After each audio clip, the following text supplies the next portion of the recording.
Cavernas do Petar, Parque Estadual Turístico do Alto Ribeira. Hoje falaremos sobre a Caverna de Santana, mais especificamente sobre a Operação Tatus. E quem vai contar toda essa história para a gente é o espeleólogo Cleiton Lino, a primeira pessoa a entrar no Salão Takeupa, um dos salões mais ornamentados do Brasil e do mundo. Cleiton, agora é com você. Bom, a descoberta do Takeupa foi um produto direto da Operação Tatus, né, de permanência em cavernas aí dentro da Caverna de Santana, e foi um dos produtos dessa expedição que foi realmente fantástica. Foi uma coisa que marcou a nossa vida e marcou das pessoas que foram, que participaram, e marcou a espeleologia brasileira. E foi importante, inclusive, depois na luta toda para implantação do Petar, a ampliação da espeleologia no Brasil, porque foram várias descobertas, a Takeupa a mais marcante delas, mas também na biologia, mas também aspectos importantes sobre a evolução de espeleotemas, fotografia em caverna, quer dizer, foi muita coisa que saiu daí.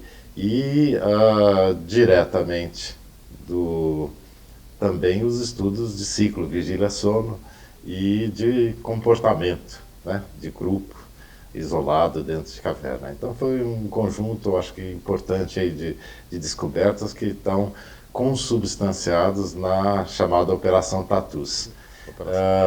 Ela surgiu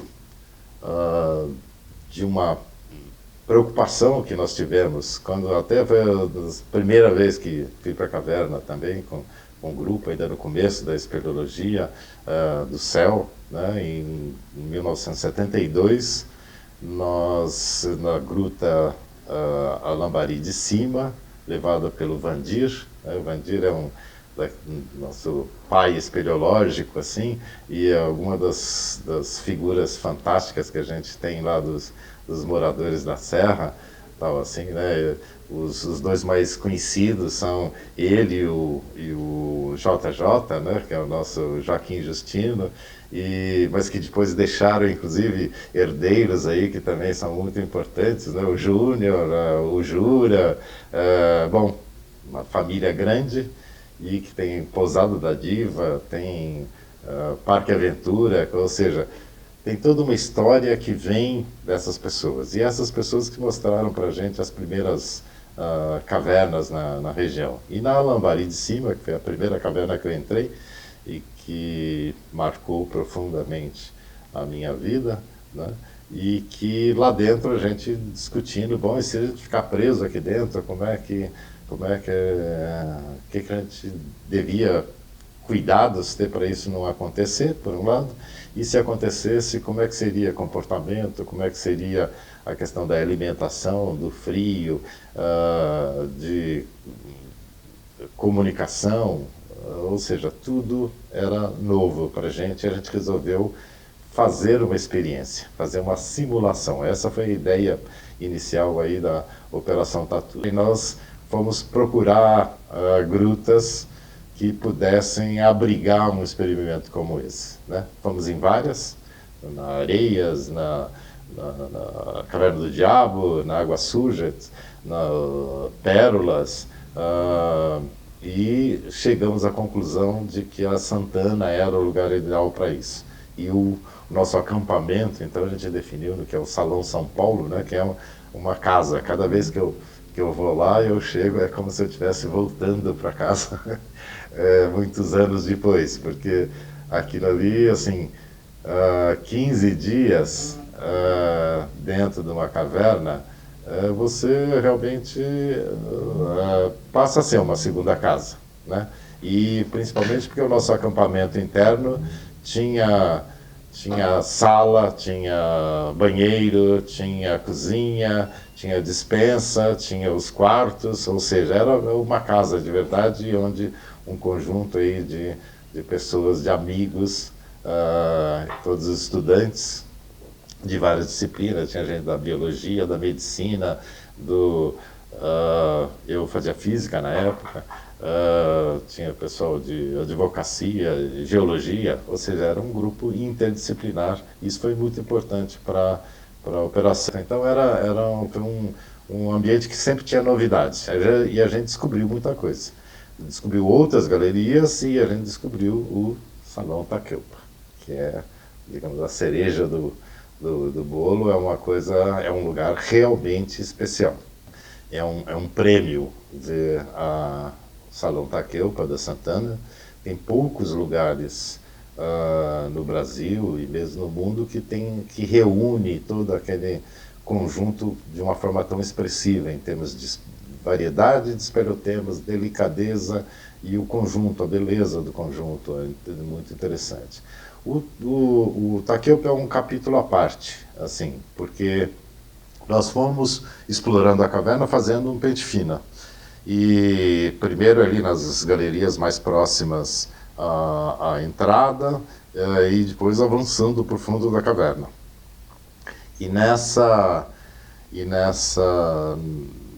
estávamos lá dentro, para a gente, não me lembro exatamente qual era o ciclo, mas eu acho que 7º ciclo nosso, que é diferente do dia externo, depois eu vou falar disso. Nós fomos para a parte mais profunda da caverna. Então a gente pegava o rio Roncador bem gelado, e como era um grupo grande, todo mundo ia até o chamado Salão Ester, e era mais demorado, porque tinha que levar equipamento, tinha algumas mais dificuldades, às vezes, da água, etc. Então, e tem um trecho, aí vai uma série de coisas assim. Tem um trecho da caverna chamado Estreito do Afogado, né? Que tem um lago profundo, e que forma praticamente um triângulo, assim, sobre a água, que a gente tem que passar ali no meio de duas paredes inclinadas. E enquanto parte da equipe estava chegando, parte ficava esperando, então ali, né, nessa passagem assim pela água, na transversal, um grupo que estava já na frente, entre eles estava o Maurinho, que subiu e resolveu passar de um lado para outro, assim, a ponte que a gente falou, pulo do gato, né? De uma lateral da caverna para outra lateral, mas lá por cima. E aí passou e começou a olhar na lateral e explorar. Aí veio também o Walter Schmidt, fui eu e foi o Peninha. Praticamente nós 4 começamos a pesquisar a parede toda, quem está indo para o fundo da caverna, a parede é do lado esquerdo, né? Então, margem direita do rio. E aí estava eu e o Walter numa lateral, e Peninha e Maurinho na outra lateral, e nós aí achamos um buraquinho pequeno, estreito, que não dava para passar uma pessoa, mas que a gente viu que tinha continuação. Aí chamamos os outros, estavam ali os 4, e aí resolvemos abrir um pouco, quebrar um pouco até a formação que tinha assim, para tentar entrar na galeria. E entramos nessa galeria. E foi, digamos assim, o primeiro passo. Isso a 40 metros de altura em relação ao rio, na parede lá no alto. E até lembro assim que ao passar aí, rasgou parte do meu macacão aqui, soltou o bolso. Pois era bem apertadinho mesmo. Na época eu era bem magrinho. E aí vimos primeiro algumas eligmites, quer dizer, assim, elictites brotando do chão, assim, muito bonitas e grandes, né, expressivas. Nós nunca tínhamos visto daquele tamanho, e aqueles formatos todos muito espiralados, etc. E fomos até o fundo da galeria, tinha um geodo, aí entramos, todo mundo lá dentro, é muito bonito, e e esse geodo ele era formado por um escorrimento que vinha da continuidade da galeria no alto. Aí eu fui para lá e tentar escalar pela lateral, e aí chegamos lá em cima. Em paralelo, o Peninha e Mauro começaram a subir mais próximo à entrada dessa galeria.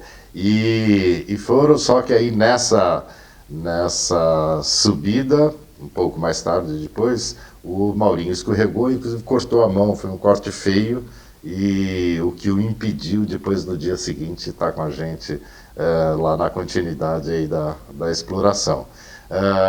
Mas o Peninha viu que tem continuação aqui. E eu cheguei lá no fim da galeria, onde no topo tem um laguinho lindo, né? Com as bordas todas enfeitadas de cristalizações assim, dente de cão, água totalmente transparente, mas com jangadinhas muito finas na superfície e jangadas incrustadas na lateral. Realmente uma beleza, uma paisagem espetacular. E que aí chamei todo mundo, vem para ver tal, o laguinho. Então foi todo mundo. Aí descemos para encontrar o resto da equipe, fomos para o fundo da caverna e ficamos no dia seguinte voltar para mostrar a todo mundo o laguinho e continuar a exploração. Que é o que foi feito. No dia seguinte, então voltamos a subir, mas como eu disse, o Maurinho estava com a mão machucada, ficamos eu, o Peninha e o Beck, Sérgio Beck, para fazer depois a continuidade lá da exploração do lugar que o Peninha tinha começado a subir na véspera e que parecia que tinha continuação. E realmente tinha.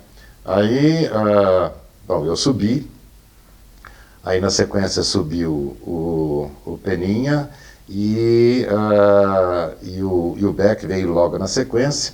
Aí, mas estava com uma certa dificuldade, até porque é muito difícil. A subida, quem já foi lá, sabe que é uma coisa que você faz aderência de unha, de cotovelo, de coisa e tal assim. Depois de preparada a via, ok, é bem mais fácil. Mas antes não tinha absolutamente quase apoio nenhum. Então era uma coisa muito escorregadia e muito complicada para subir. E não tinha assim uma indicação clara de que tinha continuidade. Mas uma vez lá em cima, aí chegamos, passamos no ponto lá, no primeiro, um certo quebra-corpo que tem assim, que é até onde o Peninha tinha chegado na véspera. E passei, aí ele veio, passou também, a gente dando segurança, e foi dar segurança para o Beck. O Beck estava com uma certa dificuldade de subir, porque logo nos primeiros passos parece que tinha dado uma escorregada, coisa e tal assim, então foi gastando mais tempo. Aí eu estava, e estávamos os dois lá em cima, e o Peninha dando aí, fazendo a segurança. Então, como a gente sempre fazia, saí e falei, vou dar uma olhada aqui, vamos ver se continua, etc. Como qualquer outra exploração. A gente não imaginava nada de espetacular ali, a não ser o que sempre na Santana as coisas eram interessantes. E nessa ida foi, aí consegui passar debaixo de umas cortinas, etc. E aí vi que tinha uma galeria que ia embora. Então, aí saí andando por essa galeria, que é o que a gente chama de galeria Rede Tatus, e fui me encantando com as coisas que eu via, que era parede, teto e piso. Hoje quem vai não vê muita coisa, porque infelizmente muita coisa nesse caminho foi quebrado. Tinha algumas peças únicas, que claro, ninguém fez por querer, em alguns casos foi imprudência, assim, canudinho de carbureteira, batia, coisas muito frágeis às vezes, mas tinha uma espiral de 7 voltas, fantástica, tinha muitas formações, algumas a gente chegou a fotografar e depois elas acabaram quebradas, tinha uma espada de aragonita, assim, quase 80 centímetros, uma peça fantástica, assim, de um cristal, um feixe de cristais, etc. Então, muita coisa que acabou se perdendo aí. Mas porque era muito difícil realmente passar ali, muito estreito, muito ornamentado. E isso foi caminhando até que me deparei com o que é o Salão Takeupa. Né? Então a gente falou Takeupa, mas tem a rede Tatus toda, são várias galerias e chega ao Salão Takeupa. A gente chega na metade da altura dele. É um salão com quase mais de 20 metros de altura, tem 15 para baixo e mais 10 ou pouco mais para para cima. Então você chega num lugar que você vê o salão lá embaixo e com uma grande coluna no meio, é uma visão espetacular. E justamente nessa hora que chegando, e eu emocionado, etc, tal, e falando, puta que pariu, não sei o quê, e voltei gritando para chamar os outros dois para ir lá. Nessa hora que chegamos, o Beck estava terminando de subir ali também, aí já chamei os dois e fomos os três lá por esse caminho, por essa rede, e chegamos lá. E o Beck, como é gaúcho, né? E ele às vezes falava não sei o que, tchê, né? Então, e a gente já tinha usado a expressão de taqueupa, tchê. Falou, bom, tá dado o nome ao salão, né? E, só que a gente não podia usar o termo assim, então aí usamos o taqueupa, né? Do taqueupa, tchê. E então muita gente pensa que é um nome em japonês ou qualquer coisa do tipo assim, mas a origem foi essa, foi a expressão de uma grande emoção, e aí que teve outro, e foi a mesma sensação e a mesma expressão. Então, por isso que ficou. Nós paramos aí, não tinha como descer, não tinha corda suficiente para descer no coisa, e resolvemos também voltar e com a equipe no dia seguinte, certo? Mas começamos a explorar em volta, aí já localizei que tinha uma passagem que achava que tinha uma passagem, só atravessei no outro dia, que é o Jardim de Alá, que é uma área espetacular, com um piso de chão de estrela, branco, marrom e preto, e com formações lindas também, com flores de aragonita, etc. Mas isso eu só vi essa continuidade no primeiro dia, é um lugar muito exposto também, mas ok, não descemos. Voltamos, e aí trazendo a novidade para todo mundo, e dizemos, vamos lá, todo mundo conhecer.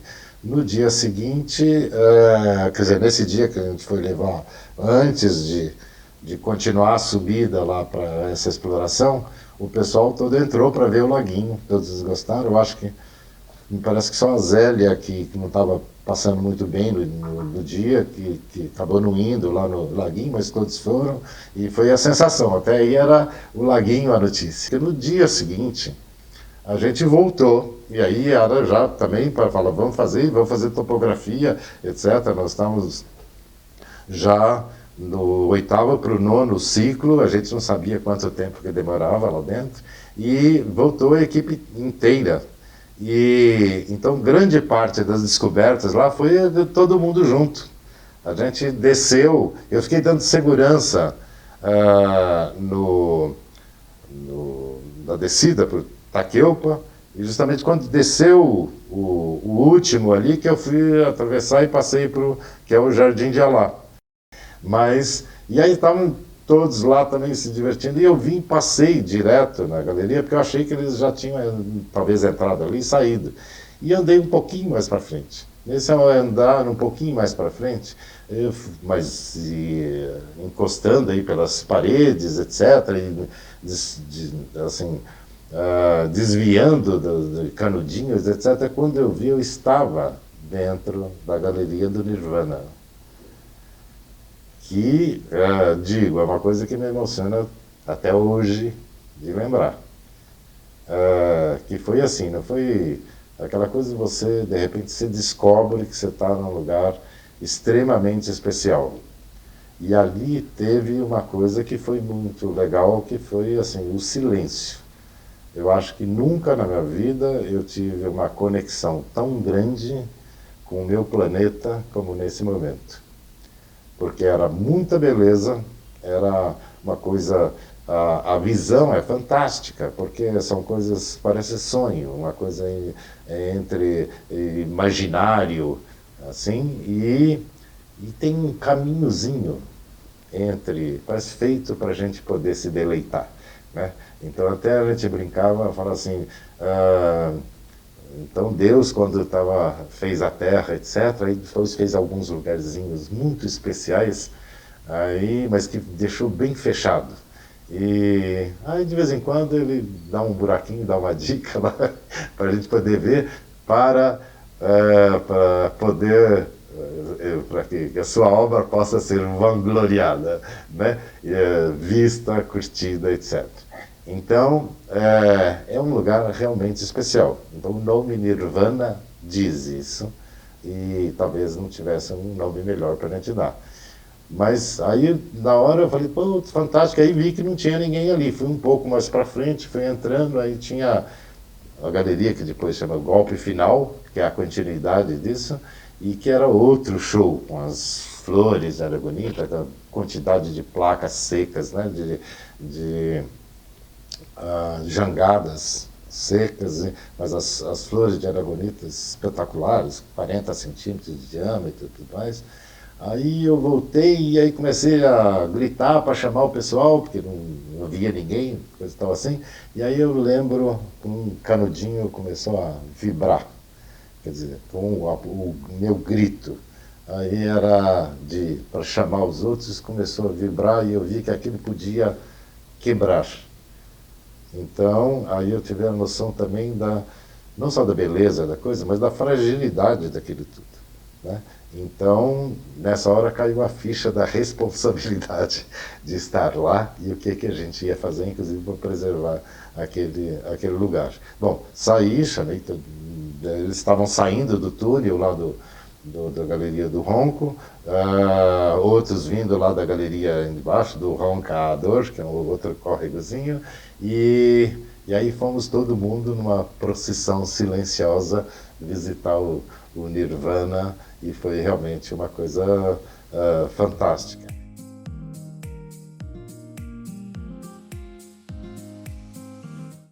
A gente desceu o Takeo, porque eu não sei, o salão, não sei se foi no mesmo dia da descoberta ou no dia seguinte por falta de escada.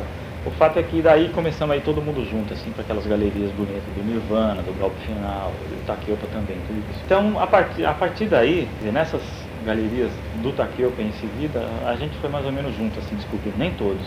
Algumas meninas não encararam a subida, ficavam no salão ou fazendo pesquisa biológica e tal. Então, pelo menos 5 ou 6 pessoas descobriram tudo aquilo, todo o restante juntas.